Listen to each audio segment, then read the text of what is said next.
A very warm welcome to my channel. This is Kanchan Gupta. UGC Education Paper 2 is my channel. So please subscribe it for more coming up videos and please इस video को like ज़रूर कर दीजिएगा ताकि आपको notification में coming up videos की जो है नोटिफिकेशन मिल जाए और आप उसको अवेल कर पाएँ, उसको पढ़ पाएँ, उसको समझ पाएँ। तो आज का जो टॉपिक है that is one of the model of leadership. इससे पहले मैं 2 मॉडल कंप्लीट करा चुकी हूँ।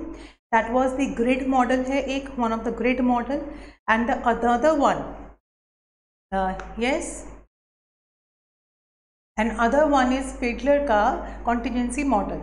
Both is very important model and the third one is Redin का 3D leadership model. आज इसके बारे में चर्चा करेंगे हम और इससे रिलेटेड जो भी क्वेरीज है आप मुझे कमेंट सेक्शन में बता सकते हैं। तो स्टार्ट करते हैं आज का टॉपिक, लेकिन स्टार्ट करने से पहले मेरे चैनल को सब्सक्राइब ज़रूर कर दीजिए, ठीक है। नाउ 3 डायमेंशनल ग्रिड है, इसका नाम रखा गया 3 डायमेंशनल ग्रिड और 3D leadership model developed by Bill Reddin who introduced this concept of situational demands. Situation की क्या डिमांड है, अकॉर्डिंग टू दैट हम लीडरशिप मॉडल डिसाइड करते हैं, which talks about the way in which the leader must behave to be most effective. ऐसी कौन सी demand है situation की जिसमें एक लीडर को किस तरीके का बिहेव करना है ताकि वो ज़्यादा मोस्ट इफेक्टिव रहे। 3D model has added one more dimension to it, that is the effectiveness. कि इफेक्टिवनेस इस देखिए, इसमें भी टास्क रहेगा, इसमें भी रिलेशनशिप रहेगा, but one is very important, that is effectiveness. कि हाउ मच जो है एक लीडर का बिहेव इंपॉर्टेंट होता है। The effectiveness means to know what the result was when one used on a particular style in a particular situation. कि ऐसा क्या होता है, क्या रिजल्ट आता है जब एक पर्टिकुलर स्टाइल को हम एक पर्टिकुलर सिचुएशन में यूज़ करते हैं। रेडिन का 3D leadership model is a very simple framework है that is utilising the managerial styles यहाँ पर situation in order to maximise the effectiveness. तो यहाँ पर जो की पॉइंट है that is maximise the effectiveness. ठीक है, हम जो भी करते हैं अपने इफेक्टिवनेस को, यानी कि जो बिहेव है लीडर का उसकी इफेक्टिवनेस को ज़्यादा करने के लिए करते हैं, मैक्सिमाइज करने के लिए करते हैं। It is based on manager being efficient in the variety of situation. की सिचुएशन कैसी भी हो, जो लीडर है, जो मैनेजर है, उसको एफिशिएंट और इफेक्टिव अपना रोल प्ले करना है। Organization his efficiency is measured by the fulfilment of the goals in adaptation of his style with his adaptation to the changes that arises। कि वो सिचुएशन कि मैनेजर जो भी सिचुएशन है उसके अकॉर्डिंग कितना एफिशिएंटली, कितना कॉम्पिटेंटिवली बिहेव करता है ताकि उसकी इफेक्टिवनेस ज़्यादा हो, मैक्सिमाइज इफेक्टिवनेस हो, एफिशिएंसी ज़्यादा हो, वो मैटर यहाँ करता है। जैसे एक ब्लैंचर्ड का यहाँ पे जो ये मॉडल दिया हुआ है उसमें आप यहाँ देख सकते हैं रिलेशनशिप भी है, टास्क भी है, but one more is effective. कि यहाँ पर उन्होंने एक वेरिएबल और इंट्रोड्यूस किया that is effectiveness of the management. Delegating, supporting, consulting, instructing, ये सब मैनेजर के रोल है, बट कितना इफेक्टिवली वो क्रिएट होता है वो भी यहाँ मैटर करता है। नाउ 3 डायमेंशनल एक्सिस जो है यहाँ पे रिप्रेजेंट करते हैं टास्क को, रिलेशनशिप को, and one more variable that has been introduced by the Reddin that is effectiveness. Task कहता है वो एक्सटेंड जहाँ पर सुपीरियर डायरेक्ट करते हैं हिज सबऑर्डिनेट के एक्सपर्ट्स को टुवर्ड्स द गोल अचीवमेंट के लिए। रिलेशनशिप क्या कहता है, वो एक्सटेंड जहाँ पर manager has a personal relation with his subordinates. Personal relation मतलब कि हार्मनी, इफेक्टिवनेस, ट्रस्ट वर्दी, इस तरीके के रिलेशनशिप यहाँ देखने को मिलते हैं। एंड फाइनली इफेक्टिवनेस मीन्स होता है वो एक्सटेंट जहाँ पर manager is very successful by using the right style of leadership for the particular situation. जहाँ पे वो सही तरीके की लीडरशिप स्टाइल को चुनते हैं और उसे पर्टिकुलर सिचुएशन में यूज़ करते हैं। फ्रॉम दीज 4 बेसिक स्टाइल, अब जो ये 4 बेसिक स्टाइल यहाँ दिए हुए हैं, Reddin added third dimensional as a means of defining managerial effectiveness. की 4 बेसिक स्टाइल थे, है ना, 4 बेसिक स्टाइल तो थे ही थे, लेकिन रेडिन ने क्या इंट्रोड्यूस किया, एक इफेक्टिवनेस का वेरिएबल भी जो है इंट्रोड्यूस किया था, जिसमें हम 2 चीज़ें पढ़ेंगे, एक एप्रोप्रिएट, एक inappropriate. These four styles are either used inappropriately or appropriately। अभी जो 4 स्टाइल उन्होंने बताए थे उसमें भी 2 चीज़ें आती हैं, या वो appropriately जो है वो यूज़ हो रहा है या वो inappropriately यूज़ हो रहा है। तो the styles that are used inappropriately are the lowest level of effectiveness. उनसे क्या होता है, अगर वो inappropriately यूज़ हो रहा है तो वो इफेक्टिवनेस कम शो करेगा।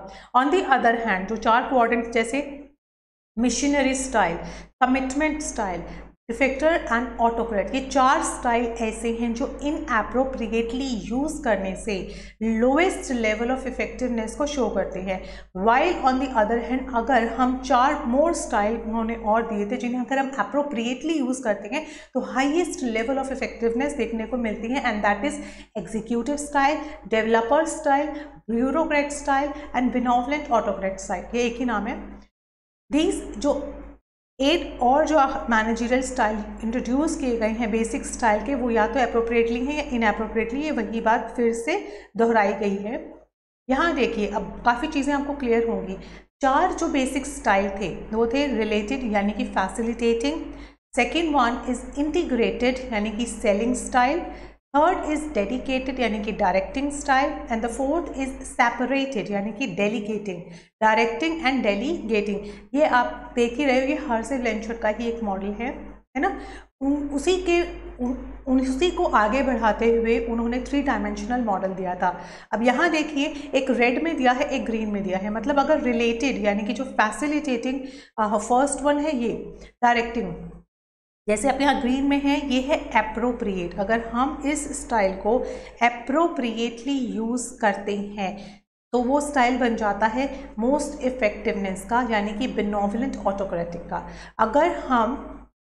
अगर हम इसी स्टाइल को इनएप्रोप्रिएटली यूज़ करते हैं तो वो ऑटोक्रेटिक बन जाता है। On the other hand similar with the integrated and selling style, अगर हम अच्छे तरीके से प्रॉपर तरीके से इसको यूज़ करते हैं तो वो स्टाइल बन जाता है एग्जीक्यूटिव का, और अगर हम उसे इनएप्रोप्रिएटली यूज़ करते हैं तो वो बन जाता है कॉम्प्रोमाइज़र का।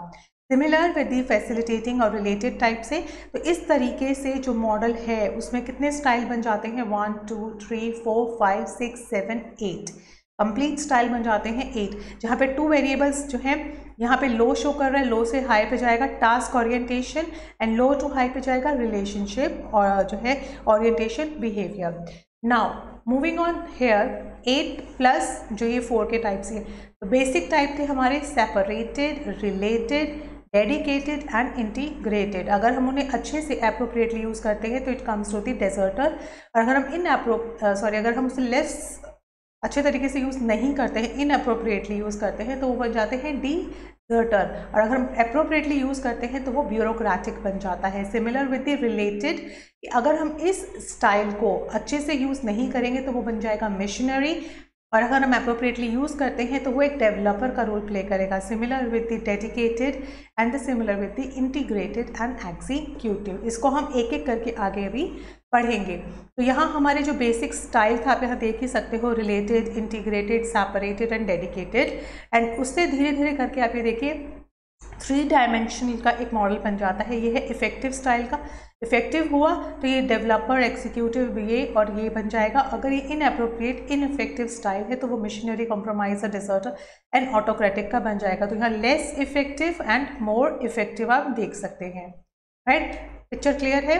मूविंग ऑन इंटीग्रेटेड फर्स्ट, अब एक एक करके हम चारों स्टाइल पढ़ने वाले हैं, तो ध्यान दीजिएगा। सबसे पहला स्टाइल आता है इंटीग्रेटेड बेसिक का, जहाँ पे हाई रिलेशनशिप और हाई टास्क होता है, दोनों ही चीज़ें हाई पे होती हैं। ठीक है, जहाँ अच्छे रिलेशनशिप क्रिएट किए जाते हैं और टास्क भी अच्छा परफॉर्म किया जाता है। दीज 4 स्टाइल रिप्रेजेंट करते हैं बिहेवियर को। इंटीग्रेटेड जो मैनेजर होता है, integrated manager gets himself and his people involved with the organization, खुद को और खुद की पूरी ऑर्गेनाइजेशन को अच्छे काम में इन्वॉल्व करता है। There is a free two-way communication and strong identification and it emphasis on the team work। अगर उसने लेस इफेक्टिव अगर उसने किया है तो वो कहाँ जाएगा, कॉम्प्रोमाइज़र की तरफ, जहाँ पर ही express appreciation of both human and task orientation. On the other hand they admit to the difficulties in integrating them. तो देयरफॉर कि उन दोनों के बीच में समावेश करने में वो क्या करता है, अपने आप में एक डिफ़िकल्टी क्रिएट करता है, डिफ़िकल्टीज शो करता है। इसीलिए दे में फैसिलिटेट बिटवीन टास्क रिक्वायरमेंट्स, और उसकी जो डिमांड है ह्यूमन रिलेशन की उसको कंप्लीट करने में इनइफेक्टिव शो होता है। In order to alleviate immediate pressure, अगर उसको प्रेशर दिया जाए तो हो सकता है वो इसके एक्सपीडेंसी मतलब उससे बाहर निकल जाए, अपनी सिचुएशन से आउट ऑफ कंट्रोल हो जाए। तो they may be sensitive to the reality से बहुत ही सेंसिटिव होता है, काम नहीं हो पाता है, उससे डीले नहीं हो पाता है। अगर उसको कहा जाए रिलेशनशिप और टास्क को मैनेज करना है तो वो नहीं कर पाता है। दे आर रियलिस्टिक जो असेसमेंट है ऑफ सिचुएशन की में explain why they do not use freely the approach they actually prefer. So this is called of executive approach. तो ये क्या कहलाती है? Executive approach. तो अगर उसने दोनों ही अच्छे तरीके से मैनेज नहीं किया है तो वो एक कॉम्प्रोमाइज़ की सिचुएशन क्रिएट हो जाती है। उसके बाद अगर उसने बहुत ही अच्छे तरीके से दोनों को मैनेज किया हुआ है तो वो एग्जीक्यूटिव स्टेज हो जाती है, मोर इफेक्टिव हो जाती है। दिस अप्रोच इंटीग्रेट्स करता है वेरी इफेक्टिवली, इसमें रियलिस्टिक डिमांड को पूरा किया जाता है, इसीलिए इसे कंसल्टेटिव, इंटरैक्टिव या प्रॉब्लम सॉल्विंग अप्रोच भी कहते हैं। This approach is called in managing operations which require exploration of alternative solutions। कि अगर कोई प्रॉब्लम रेज हुई है तो कुछ ना कुछ एक्सप्लोर करके उसके सोल्यूशन को निकाल लेना, पूलिंग द डिफरेंट रिसोर्सेज को पूल आउट करना एंड इंटीग्रेट करना अपोजिंग पर्सपेक्टिव्स को। सो दे फेवर करते हैं टीम अप्रोच को इन प्रॉब्लम सॉल्विंग के लिए and planning and decision making के लिए। सो दे स्टिमुलेट दैट कम्युनिकेशन, बहुत ही अच्छे तरीके से वो सभी चीज़ों के बीच में कम्युनिकेशन को क्या करते हैं, कोऑर्डिनेट करते हैं और काफ़ी सारे कलेक्टिव आइडियाज़ को इन्वाइट करते हैं फ्रॉम द एम्प्लॉयज़। तो ये काफ़ी अच्छा मोर इफेक्टिव लीडरशिप स्टाइल है। अगर हम इंटीग्रेटेड स्टाइल को बेहतर बनाते हैं तो ये एग्जीक्यूटिव बन जाता है, और अगर हम रिलेशनशिप और उसके काम, हमारे काम के बीच में जो है इंटीग्रेट ठीक से नहीं कर पा रहे हैं, इनएप्रोप्रिएट हो रहा है, तो वो कॉम्प्रोमाइज़ की सिचुएशन क्रिएट हो जाती है। Moving on to the second, separated होता है जिसमें रिलेशनशिप भी कम होता है और टास्क के प्रति भी मोटिवेशन बहुत ही कम देखने को मिलता है। द सेपरेटेड जो मैनेजर होते हैं इस कंसर्न रहते हैं करेक्टिंग डेविएशंस में। ही rights rules policies and enforce them. Rules policies तो बना लेते हैं, उनको एनफोर्स भी कर देते हैं, लोगों को एम्प्लॉयज़ को मजबूर होकर उन रूल्स एंड पॉलिसीज़ को फॉलो करना पड़ता है। इसीलिए यहाँ पे रिलेशनशिप भी लो देखा जाता है, और जब अगर रिलेशनशिप कम है तो यहाँ टास्क के लिए भी लोग मोटिवेट कम देखने को मिलते हैं। अगर ये दोनों में डेजर्टर, अगर वो लेस इफेक्टिव है, अगर this style is a less effective, तो वो डेजर्टर की सिचुएशन हो जाती है। दिस इजीली हैट्स ऑफ या लेज़र अप्रोच कहलाती है। लेज़र जो फेयर अप्रोच होती है जहाँ पर मैनेजर जो है वो अपने एम्प्लॉयज़ को उनके हाल पर छोड़ देता है, तो सारा डिसीजन जो है वो एम्प्लॉयज़ खुद समझ के ले लेते हैं। अवॉइडेंस ऑफ एनी इन्वॉल्वमेंट और intervention which upset the status, कि अगर इंटरवेंशन नहीं है, अगर मैनेजर अपना काम ठीक से नहीं कर रहा है तो क्या होता है, स्टेटस जो है वो अपसेट हो जाता है कि एम्प्लॉयज़ जो है वो काम करें या अपनी सिचुएशन को मैनेज करें, है ना। तो इससे क्या होता है, अगर इन्वॉल्वमेंट जो है उसकी अवॉइडेंस देखी जाती है तो काम बहुत ही अपसेट हो जाता है।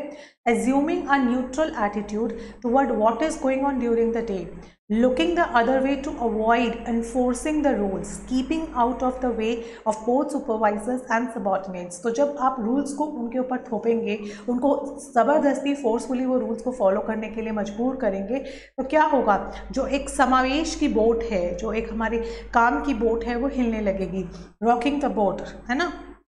Avoidance of change and planning and they just try to maintain the status quo, तो वो जैसा है वैसे ही चलने देते हैं, उस सिचुएशन में काम होता है।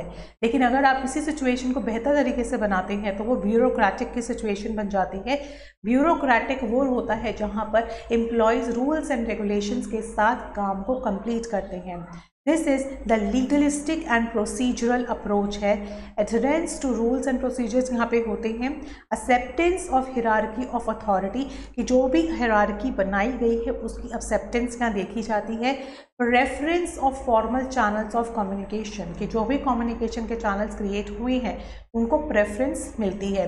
तो अगर यहाँ पे मैंने जैसे कि आपको बताया कि ब्यूरोक्रेटिक सिचुएशन में जो एम्प्लॉयज़ होते हैं उनके बीच में जो रिलेशनशिप होता है इज़ अ वेरी लेस। वहाँ पर एम्प्लॉयज़ को रूल्स रेगुलेशंस के साथ टाइमली कंप्लीट करना पड़ता है अपने काम को। और high scores tend to be systematic, वहाँ पे जो है स्कोर्स लाने हैं, आपको काम करना है। They function at their best in well structured situation, ऐसे सिचुएशन में एम्प्लॉयड काफ़ी अच्छा बिहेव शो करता है, जहाँ पर पॉलिसीज क्लियर हो, रोल जो है हर एक एम्प्लॉय के डिफाइंड हो, परफॉर्मेंस वहाँ अच्छी देखने को मिलती है। इसीलिए यहाँ पे ऑटोक्रेटिक जो रिजिड एंड फ्यूजी सिस्टम जो है यानी कि मैनेजर्स देखने को मिलते हैं। Because of their dependence on rules and procedures they are hardly distinguished from autocratic manager. Autocratic manager भी तो वही होता है ना जहाँ पे उसकी ऑटोक्रेसी रहती है। ब्यूरोक्रेटिक भी सिमिलर वो यहाँ पे कहता है कि यहाँ पे उससे डिफरेंट करना जो है जायज़ नहीं होगा। इसीलिए थोड़ा सा रिलेट करके उन्होंने बोला है कि यहाँ पर जो सिस्टम देखने को मिलता है वहाँ पर आपको रूल्स एंड रेगुलेशंस फॉलो करने पड़ते हैं। एंड वंस एम्प्लॉयज़ नो कि what they have to do, इससे एम्प्लॉयज़ की जो है फोकस्ड रहते हैं, अपना काम करते हैं और टाइमली गोल्स को अचीव करते हैं। तो इसीलिए इसको ब्यूरोक्रेटिक सिचुएशन बोली जाती है। लेकिन अगर वहीं पर लोग अपना काम ठीक से नहीं करेंगे तो कौन सी सिचुएशन क्रिएट हो जाती है? लेज़र या जहाँ पे एम्प्लॉयज़ क्या होते हैं, खुद ही डिसीजन ले रहे होते हैं, काम करना है नहीं करना है वो उनकी मर्जी होती है। They are free to decide, they are free to taking decisions. Now third is related, यानी कि high relationship but low task, कि हमें तो रिलेशनशिप बनाना है। एम्प्लॉयज़ कहते हैं हमें आपस में अपना जो है हार्मनी, ट्रस्ट वर्दी जैसे जो कैरेक्टरिस्टिक्स होते हैं आपस में अच्छे से एम्प्लॉयज़ क्या करते हैं, दोस्ती बढ़ानी है, काम तो होता रहेगा। तो वो ये सिचुएशन यहाँ देखी जाती है। लेकिन अगर ये वर्स्ट हो जाती है तो वो मिशनरी सिचुएशन हो जाती है। लेकिन अगर हम इसी चीज़ को एक अच्छे लेवल पे ले जाते हैं, एक अच्छे तरीके से इसको बैलेंस्ड करते हैं तो वो डेवलपर की सिचुएशन बन जाती है, राइट। तो जब वो लेस इफेक्टिव होती है, हम इस सिचुएशन को इनअप्रोप्रिएटली यूज़ करते हैं तो वो लेस इफेक्टिव होती है। दिस इज इफेक्टिव अप्रोच है, यानी कि सपोर्टिव अप्रोच है। It emphasises the congeniality and positive climate in the work place. ये एक वर्क प्लेस पे, ठीक है, क्योंकि अगर हाई रिलेशनशिप रहेगा, मान लीजिए अगर रिलेशनशिप हाई है एंड टास्क के लिए लो है, ये कहता है। अगर कहते हैं ये सिचुएशन हम उल्टी कर दें, यानी कि अगर हम रिलेशनशिप को कम महत्व देते हुए अपने टास्क को पूरा करें, है ना, तो क्या होगा, हमारा सपोर्टिव यानी कि जो पॉजिटिव क्लाइमेट क्रिएट होगा, क्योंकि जो एम्प्लॉयज़ हैं वो काम करेंगे। इसीलिए यहाँ पे मिशनरी सिचुएशन है, मतलब इसीलिए सिचुएशन को सपोर्टिव बोला गया कि हम रिलेशनशिप चाहते हैं लेकिन काम भी तो चाहते हैं। High scores are sensitive to subordinates' personal needs and concern, and they try to keep people happy by giving them the they can. जो वो चाहते हैं उन्हें देने में उन्हें आसानी होती है। तो ये सिचुएशन अगर हम रिवर्स करते हैं काफ़ी हमें प्रॉफिटेबल होती है। Developer, this is the objective counter part of the missionary style. Objectives जो है in a sense they concern for the people, is subordinates are allowed to participate in decision making and are given the opportunity to express their views and develop their potential। यहाँ पे जो subordinates हैं आपस में जो है वो decision लेते हैं और एक अच्छा पोटेंशियल क्रिएट करते हैं। High scores are likely to have optimistic believe about people wanting to work and produce. तो ये डेवलपर की सिचुएशन है जहाँ पर अगर हम हाई रिलेशनशिप है, अगर रिलेशनशिप हाई है तो वो क्या करते हैं, आपस में ही डिसीजंस ले लेते हैं अपने पोटेंशियल के अकॉर्डिंग, है ना, और ऑप्टिमिस्टिक बिलीव के साथ काम को करते हैं। Now fourth one is dedicated, जहाँ पर लो रिलेशनशिप यानी कि लो है लेकिन लोग काम करते हैं, हाई टास्क ओरिएंटेशन है, लेकिन अगर यही लेस पे हो जाता है तो ऑटोक्रेटिक की सिचुएशन हो जाती है। डेडिकेटेड जो मैनेजर है is dominating, interested only in production and does not identify with subordinates। he cannot work without power, कि वो बिना पावर के काम नहीं कर पाते हैं। जैसे अगर हम ऑटोक्रेटिक की सिचुएशन देखते हैं, so this is directive and controlling approach है, डायरेक्शन देता है और कंट्रोल करता है। Concern for production and output the concern for workers and their relationship. Errors are not tolerated, यहाँ पर जो गलतियाँ हैं वो टॉलरेट नहीं की जाती हैं। Deviation from stated objectives or directives is forbidden. They make unliteral decisions and feel no need to explain or justify them. यहाँ पर लिए गए जो डिसीजंस है, अगर मैनेजर ने कोई डिसीजन गलत लिया है तो वो खुद को मजबूर या खुद को इस तरीके से मतलब खुद को उस नीड में नहीं समझता है कि वो किसी को एक्सप्लेन करे कि उससे ये गलती हुई है। उसकी मोनोपोली, उसकी ऑटोक्रेसी वहाँ पे चलती है। They minimise the interaction with the people, बहुत ही कम अपने एम्प्लॉयज़ के साथ इंटरेक्शन रखता है, बहुत ही लिमिट कम्युनिकेशन रखता है। And they believe that individual responsibility and consider the group meeting are a waste of time. उसके अकॉर्डिंग जो है एक ग्रुप मीटिंग करना, आपस में डिसीजंस को इनटेक करना, देना करना, ये सब उसके लिए वेस्ट ऑफ टाइम लगता है। ऑटोक्रेट में उसको लगता है कि मेरी मर्जी चलेगी, मेरा रूल चलेगा, तो वही इंडिविजुअल एक रिस्पॉन्सिबिलिटी समझ के लोगों यानी कि जो एम्प्लॉयज़ को अपने कंट्रोल में करता है। लेकिन अगर वह वही रिलेशनशिप को एक अच्छा क्रिएट करता है, हार्मनी क्रिएट करता है, तो काम जो है वो अच्छे से यानी कि मोर इफेक्टिव तरीके से होता है। This is the communicative counterpart. It is still directive and interventionist होता है कि high scores are seen as a taskmasters who devote themselves comfortably to the accomplishment of the production of objectives। जहाँ पर जो है producer यानी कि जहाँ पर जो मैनेजर है वो खुद इन्वॉल्व होके ऑब्जेक्टिव्स को पूरा करने में लगता है। And they enjoy the tackling the operational problems को टैकल करना and less patience dealing with the problem of human relation. बहुत ही लेस खुद को जो है रिलेशन में ढालना उसको पसंद है, लेकिन टास्क के लिए वो बहुत ही स्ट्रक्चर्ड है। ये स्ट्रक्चर डेली वर्क, पूरे दिन का काम वो बनाता है, ऑब्जेक्टिव्स को सेट करता है, फॉर्मली लोगों के साथ जो है डील करता है। They would not hesitate to discipline और reprimand but do that fairly and without antagonising their her subordinates. इसमें है मोर इफेक्टिव ये है कि बिनोवलेंट ऑटोक्रेटिक है कि बिनोवलेंट तो है अपने एम्प्लॉयज़ के साथ काफ़ी नरम भाव से पेश आता है, लेकिन ऑटोक्रेटिक भी है कि जो उसका रूल है वो सबको फॉलो करना है, लेकिन अपने एम्प्लॉयज़ के साथ वो काफ़ी नरम दिल रहता है। पेशेंटली जो है आप कह सकते हैं पेशेंटली या लेस पेशेंटली थोड़ा सा वो अपनी प्रॉब्लम ह्यूमन रिलेशंस को लेस पेशेंटली डील करता है, लेकिन करता है, सुनता है। लेकिन ऑटोक्रेटिक में तो उसी की ही मोनोपोली रहती है। तो ये था डेडिकेटेड का। आई होप आपको ये जो 4 पार्ट्स के भी लेस और मोर वाले इफेक्टिव जो स्टाइल हैं वो क्लियर हो गए होंगे। Now moving on, based on 3D management method, organization manage करता है, एसिमिलेट एंड डेवलप करता है एक न्यू ऑर्गेनाइजेशनल सिस्टम को that was based on effectiveness that ensure the result achievement at every key managerial position. Organizational जो change देखा जाता है in the process of bringing managers together to exchange issues and put the direction of the company in trust. By organizing the priorities and objectives, effectiveness is developed in a positive way। कि अगर हम organise करते हैं कि हमारी क्या क्या priorities हैं, ऑब्जेक्टिव्स को सेट करते हैं, तो इफ़ेक्टिवनेस भी ऑटोमेटिकली मैनेज हो जाती है। ऑर्गेनाइजेशन का जो सिस्टम है is driven by the 2 principles, 2 principles से चलता है। एक है स्ट्रैटेजिक मैच करना एंड दूसरा is operational effectiveness. Strategic match होता है will enable the top management, it creates a top management, a clear understanding of and control over the strategically required need to shape the future, कि उसको strategically जो है future को shape करना। Organizational structure matches its strategy, कि जो strategy उसने बनाई है उसको आज present की situation के साथ match करना। Clarity about every managerial position and its contribution to strategic output, की जो भी आउटपुट है उसको स्ट्रैटेजिकली मैनेज करना, यानी कि इनपुट और आउटपुट को स्ट्रैटेजिकली मैच करना। Operational effectiveness, bye means of this process each member of the organization will develop a high level of commitment। यहाँ पर जो भी एम्प्लॉयज़ देखने को मिलते हैं उनका हाई कमिटमेंट रहता है towards the position of output, and जो ऑर्गेनाइजेशन में स्ट्रैटेजिकली इनपुट के लिए जो डाला गया है उस चीज़ के लिए इफ़ेक्टिवनेस को ऑपरेशनलाइज करना। तो ये 2 चीज़ें जो हैं एक ऑर्गेनाइजेशन में देखी जाती है। तो आई थिंक आपको ये सब क्लियर हो गया होगा। सो एक let's do a sum up, एक छोटा सा सम अप कर लेते हैं जाने से पहले, ताकि आपको चीज़ें जो है वो और क्लियर हो जाएं, राइट। यस,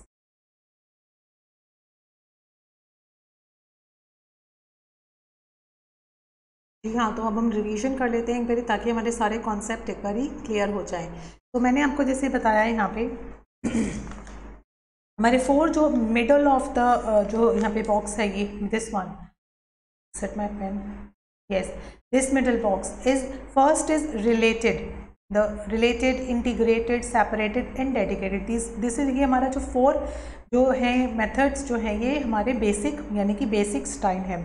इंटीग्रेटेड में देख रहे हैं आप, इंटीग्रेटेड का स्टाइल का मतलब होता है जहाँ पर हाई जो है रिलेशनशिप होता है, ठीक है, रिलेशनशिप क्या होता है, हाई रहता है, लेकिन लो टास्क रहता है, ठीक है। और अगर ये सिचुएशन अच्छी चल रही है तो वो क्या बन जाता है, अगर ये सिचुएशन, इसका मतलब इंटीग्रेट करना होता है, राइट। अगर ये सिचुएशन कम है, कॉम्प्रोमाइज़र की सिचुएशन बन जाती है, यानी कि लोगों को क्या करना पड़ता है, difficulty in integrating the task and relationship, दोनों को मैनेज करना काफ़ी डिफ़िकल्ट हो जाता है। बट अगर ये अच्छी है, ज़्यादा है, राइट, तो ये सिचुएशन क्या हो जाती है, कंसल्टेटिव सिचुएशन हो जाती है, यानी कि इंटरैक्टिव हो जाती है, प्रॉब्लम सॉल्विंग अप्रोच बन जाती है, जिसमें एक्सप्लोर करना, ऑल्टरनेटिव सॉल्यूशंस निकालना काफ़ी इजी हो जाता है। क्लियर। नाउ जो सेकंड आती है वो आती है separated, this one is separated. Separated में क्या होता है, सेपरेशन यानी कि जहाँ पर लो रिलेशनशिप प्लस जो है लो टास्क, यानी कि लो रिलेशनशिप एंड लो टास्क देखने को मिलता है। अगर ये लेस है, ये लेस है, अगर और चीज़ें सिचुएशन लेस इफेक्टिव है तो ये डिजर्टर की तरफ जाता है।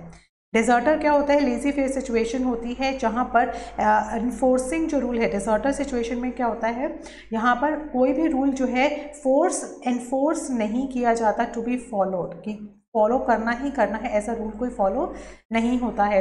लेकिन अगर सेपरेटेड सिचुएशन में अगर बहुत ज़्यादा जो है अच्छा मोस्ट इफेक्टिव बन जाता है तो वो ब्यूरोक्रेटिक की सिचुएशन हो जाती है, जहाँ पर रूल्स एंड रेगुलेशन को फॉलो करना है to gain the objectives, right.